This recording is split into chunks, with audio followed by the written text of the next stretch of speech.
Good afternoon friends. KFSD channel में आपका बहुत बहुत स्वागत है। आज का जो मेरा टॉपिक है वो भारतीय इतिहास से संबंधित है। दोस्तों, ये channel UP TET C TET DLED BEd base पर है। अगर आप भविष्य में भावी अध्यापक बनना चाहते हैं तो इस चैनल को सब्सक्राइब करें। आप मेरे ऊपर विश्वास रखें, मैं आपका UP TET C TET clear करा कर रहूँगा।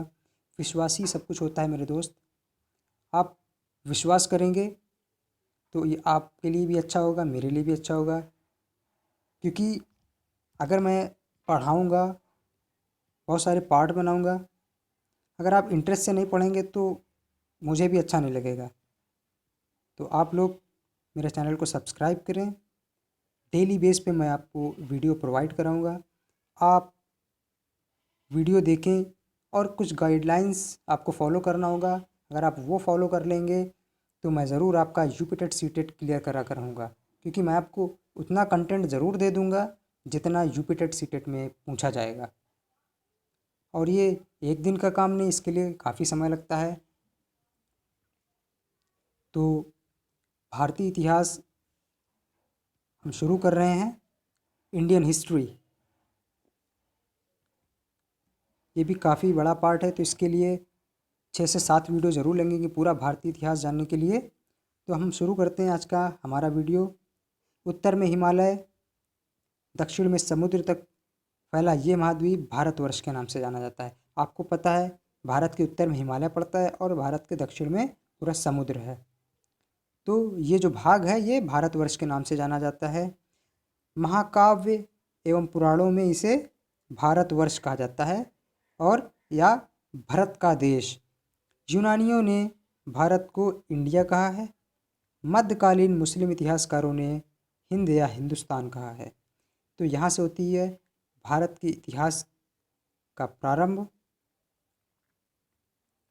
इतिहास जानने के लिए 3 भागों में बांटा गया है। आपको इतिहास जानने में असुविधा ना हो, इसके लिए सुविधा के लिए 3 भागों में बांटा गया: प्राचीन भारत, मध्यकालीन भारत और आधुनिक भारत। जो एंशियंट इंडिया है उसके लिए 2 वीडियो लगेंगे। 2 वीडियो आपके आएंगे मध्यकालीन भारत के लिए और 2 से 3 वीडियो आधुनिक भारत के लिए। तो आप प्लीज़ मेरे वीडियो को पूरा देखिए। आप मेरे 6 से या 7 पार्ट देखने के बाद आपका बहुत कुछ तैयार हो जाएगा। आप विभिन्न एग्ज़ामों में जब बैठेंगे तो आपको याद आएगा कि मैंने कुछ पढ़ाया था। तो दोस्तों चलते हैं हम। 3 भागों में बांटा गया है। तो पहला भाग है प्राचीन भारत, एंशियंट इंडिया। तो एंशियंट इंडिया पढ़ते हैं, 2 वीडियो में लगेंगे कम से कम। तो प्राचीन भारत को जानने के लिए मुख्य रूप से 4 स्रोत हैं: धर्म ग्रंथ, ऐतिहासिक ग्रंथ, विदेशी यात्रियों का विवरण, पुरातत्व संबंधी साक्ष्य। धर्म ग्रंथ, जो धर्म ग्रंथ होते, फिर ऐतिहासिक ग्रंथ, इतिहास से संबंधित होते, विदेशी विवरण, जो विदेशी यात्री आते हैं उनका विवरण, जैसे हेवेनसॉन्ग, फाहियान, अलबरूनी, इब्न बतूता, ये सब आए थे तो इन्होंने यहाँ का वर्णन भी किया है। तो वो भी प्राचीन भारत को जानने के लिए बहुत ही महत्वपूर्ण स्रोत हैं। पुरातत्व संबंधी साक्ष्य, पुरातत्व जो खुदाई होती है बहुत सारी जगहों की, वहाँ पे जो चीज़ें मिलती है तो वहाँ उसके संस्कृतियों का हमें ज्ञान होता है।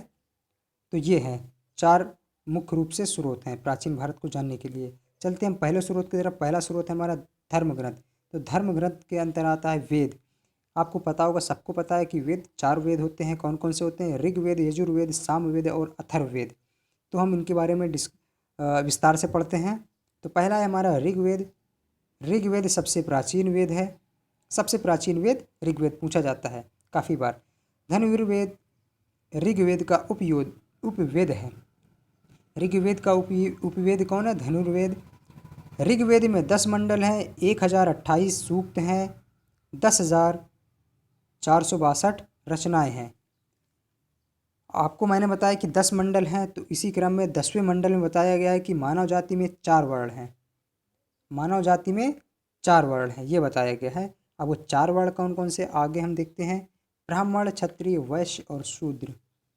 ब्राह्मण, क्षत्रिय, वैश्य और शूद्र। और चारों वर्णों के बारे में बताया गया है कि ये चारों वर्ण ब्रह्मा से उत्पन्न हुए हैं। और उसमें ये भी बताया गया कि ब्राह्मण जो है ब्रह्मा के मुख से, क्षत्रिय भुजाओं से, वैश्य जंघाओं से तथा शूद्र चरणों से उत्पन्न हुए हैं। आप प्लीज़ पेन कॉपी लेकर इनको नोट करते जाइए। जहाँ पे आपको लगा कि मैं तेज़ पढ़ा रहा हूँ, आप वीडियो को पॉज करें और पॉज करने के बाद तुरंत आप लिख लीजिए। आप ऐसी नोट्स मत बनाइएगा कि जिसके बाद आपका कोई काम नहीं। आप मोटी सी कॉपी बनाइए, अच्छी सी कॉपी बनाइए जो आपके साथ हमेशा रहे, आप हमेशा उसे रख सकें। चलते हैं हम आगे। ऋग्वेद की ही बात कर रहे हैं तो ऋग्वेद में इंद्र के लिए 250 ऋचाओं का वर्णन किया गया तथा अग्नि के लिए 200 ऋचाओं की रचनाएं की गई हैं। चलते हैं हमारा दूसरा जो वेद है, हमारा जो दूसरा वेद है वो है यजुर्वेद। यजुर्वेद, तो यजुर्वेद का उपवेद शिल्पवेद है। पूछा जाता है, 1 नंबर में आता है आपका, यजुर्वेद का उपवेद कौन है? पूछ लेता है आपसे, शिल्पवेद है कि आयुर्वेद है कि गंधर्व वेद है, आपसे पूछ लिया जाता है। तो यजुर्वेद का उपवेद कौन है? शिल्पवेद। तो यजुर्वेद के 2 भाग हैं, कृष्ण पक्ष और शुक्ल पक्ष। ये सवाल आपके लिए बहुत ही इम्पोर्टेंट है। यजुर्वेद गद्य एवं पद्य दोनों में लिखा हुआ है। ये चीज़ बहुत इम्पोर्टेंट है, बहुत पूछा जाता है। वो कौन सा ऐसा वेद है जो गद्य और पद्य दोनों में लिखा है? तो आप इसका आंसर वहाँ पे लगाएंगे। आपने पढ़ लिया है कि गद्य एवं पद्य दोनों में जो लिखा है वो यजुर्वेद है। यजुर्वेद में, सॉरी यहाँ पे गलत हो गया, 1-9 नहीं होगा, 3988 ऋचाएँ हैं। यजुर्वेद में 3988 ऋचाएँ हैं। और यजुर्वेद में ऋग्वेद के 663 मंत्र पाए जाते हैं। यजुर्वेद में ऋग्वेद के 663 मंत्र पाए जाते हैं। चलते हैं दोस्तों आगे। और हमारा तीसरा वेद है सामवेद। सामवेद का उपवेद है गंधर्व वेद। गंधर्व वेद किसका उपवेद है? तो वो सामवेद का है। साम का अर्थ होता है दोस्तों गान, गान मतलब गाना। तो सामवेद को देवी देवताओं के स्तुति के समय गाया जाता था। और सामवेद में कुल 1549 ऋचाएँ हैं। दोस्तों सामवेद को ही भारतीय संगीत का जनक कहा जाता है। तो भारतीय जो संगीत है उसका जनक कौन है दोस्तों? सामवेद है। चलते हैं दोस्तों आगे। और हमारा चौथा वेद है अथर्ववेद। अथर्ववेद, अथर्ववेद का उपवेद है वो आयुर्वेद है। दोस्तों अथर्ववेद का उपवेद है आयुर्वेद। और अथर्ववेद के बारे में जान लेते हैं। रोग निवारण, तंत्र मंत्र, जादू टोना, वशीकरण, औषधि, विवाह, प्रेम, राजकर्म, मातृभूमि आदि विषय से संबंधित मंत्रों का वर्णन किया गया है। किसमें किया गया ये सब वर्णन? अथर्ववेद में। और अथर्ववेद आपको पता है ये सबसे बाद का वेद है। सबसे बाद का वेद कौन सा है? अथर्ववेद। और सबसे पहला वेद, सबसे प्राचीन वेद, तो वो कौन सा है आपका दोस्तों? ऋग्वेद। ऋग्वेद का उपवेद क्या है? अभी मैंने आपको बताया, तो ज़रूर बताइएगा, आप कमेंट करके ज़रूर बताइएगा। और वेदों को समझने के लिए दोस्तों 6 वेदांग हैं। वेदों को समझने के लिए 6 वेदांग हैं। इससे वेद आसानी से समझ में आ जाता है। अगर आप वेद को समझना चाहते हैं तो आप पहले अगर वेदांग को समझ लेंगे तो आपके लिए काफ़ी आसानी होगी। जैसे आपको वर्णमाला समझने के लिए काखा गगा, अल्फ़ाबेट समझने के लिए ABCD आनी ज़रूरी है, उसी तरह वेदों को समझने के लिए वेदांग काफ़ी सहायक होते हैं।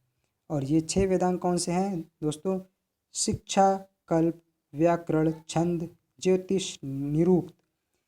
ये जो मैंने सवाल बताए इसमें से ऑब्जेक्टिव में बहुत सारे सवाल बनते हैं। जैसे कि पूछ लेता है कि ऋग्वेद में कितने मंडल हैं, ऋग्वेद में कितने सूक्त हैं, कितनी ऋचाएँ हैं, 10वें मंडल में क्या कहा गया है, ऋग्वेद का उपवेद कौन है।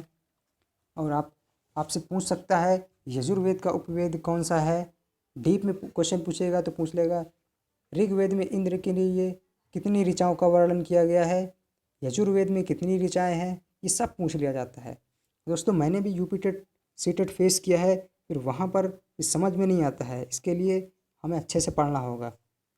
मैं उम्मीद करता हूँ कि आपको वीडियो ये पसंद आया होगा। अगर आपको ये वीडियो पसंद आया होगा तो प्लीज़ लाइक करें और मेरे चैनल को सब्सक्राइब करें। आपका बहुत बहुत धन्यवाद। अगली वीडियो में मैं इसके आगे का कंटेंट लाऊंगा। तब तक के लिए जय हिंद, जय भारत।